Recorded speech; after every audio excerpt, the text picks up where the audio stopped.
39 లో ఉన్న electronic witness system గురించి ఏమైనా ఎక్స్ప్లెయిన్ చేస్తారా మ్యామ్? ఎస్, ఆర్ఐ విట్నెస్ అనేది మనం ఇప్పుడు రెగ్యులర్గా వాడుతున్నాము.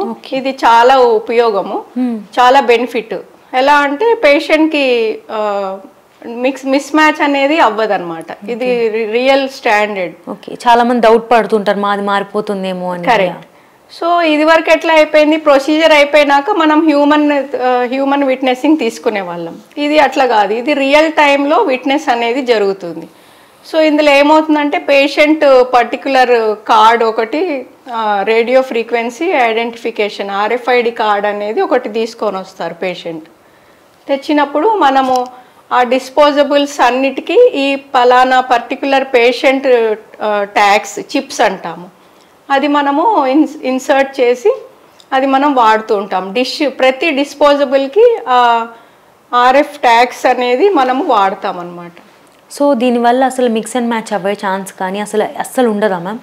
మిస్ మ్యాచ్ ఛాన్సెస్ అసలు 100% రూల్ అవుట్ అయిపోతుందండి. ఇది ఓన్లీ మిస్ మ్యాచ్కి కాకుండా ప్లస్ ఎవ్రీ పేషెంట్కి ఎన్ని సైకిల్స్ అయినాయి డాటా లాగర్ లాగా కూడా మనం RI విట్నెస్ అనేది మనం వాడచ్చు. సో మన 39లో మల్టిపుల్ ఇంక్యుబేటర్స్ని అయితే యూజ్ చేస్తున్నాం కదా మ్యామ్. సో వాటి వల్ల యూజ్ ఏంటి and different types of incubators ఏమి యూజ్ చేస్తున్నాం మన 39లో కంపేర్డ్ టు అదర్ హాస్పిటల్స్తో పోల్చుకుంటే? సో మన దగ్గర మల్టిపుల్ ఇంక్యుబేటర్స్ అనేది ఉన్నాయండి. మన దగ్గర K-System G210 ఇంక్యుబేటర్స్ ఉన్నాయి. దానివల్ల ఏంటంటే బెనిఫిట్, ఈచ్ పేషెంట్కి క్వాలిటీ ట్రీట్మెంట్ అనేది మనం ఇవ్వచ్చు.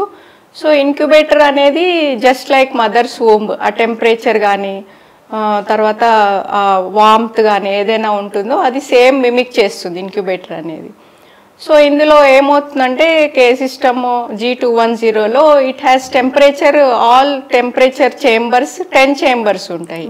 సో దాంట్లో టెంపరేచర్ ప్రతి చేంబర్కి సెన్సర్స్ ఉంటుంది అన్నమాట. తర్వాత మనము data logger 7 inches LCD display కూడా ఉంటుంది. సో దానివల్ల ఏమవుతుందంటే మనము ఇంక్యుబేటర్ ఎలా వర్క్ చేస్తుంది, గ్రాఫ్ అనేది మనకు తెలుస్తుంది.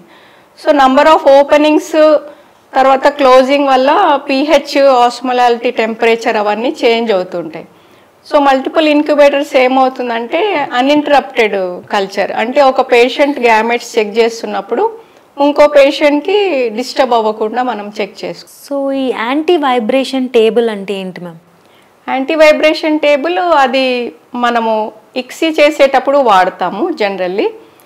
సో అదేమవుతుందంటే ఊసైట్ని ఇంజెక్ట్ చేసేటప్పుడు కదలిక ఏమీ ఉండదన్నమాట. సో మైల్డ్ వైబ్రేషన్ వస్తే అది ఏమవుతుందంటే ఊసైట్ని డ్యామేజ్ అవుతుంది. సో అలా అవ్వకుండా ఇది specially designed anti vibration table. So ఈ లామినార్ ఎయిర్ ఫ్లోస్ అంటే? లామినార్ ఎయిర్ ఫ్లోస్ అంటే ఎయిర్ బోన్ కంటామినేషన్ అనేది తగ్గిస్తుంది. సో మనము ఏదైనా IVF వర్క్ చేసేటప్పుడు IVF లామినార్ అంటే వర్క్ స్టేషన్, అందులోనే మనము వర్క్ చేస్తాము.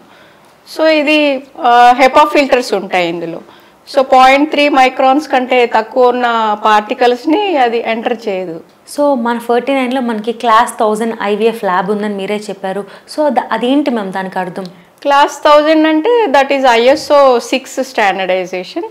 దాంట్లో ఏమవుతుందంటే HEPA ఫిల్టర్స్, తర్వాత air handling unit, HVAC system, అట్లా అన్ని modular state of ART lab, అది best in class state of ART lab. So దానివల్ల ఏమవుతుంది 0.3 microns అనే పార్టికల్ ఎంటర్ అవ్వదు.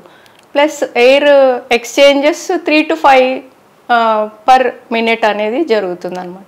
సో ఇది క్లీన్ రూమ్ స్టాండర్డ్స్ని మెయింటైన్ చేస్తుందా లేదా అనేది మీకు ఎలా అర్థమవుతుంది ma'am? Clean room standard maintain చేస్తుందా లేదా అనేది మనము ప్రతి మంత్ మనము అనలైజ్ చేస్తూ ఉంటాము. సో HEPA ఫిల్టర్స్ ఫంక్షనింగ్ ఎట్లా ఉంది, తర్వాత VOC వర్క్ అవుతుందా లేదా. VOC అంటే వోలటైల్ ఆర్గానిక్ కాంపౌండ్స్.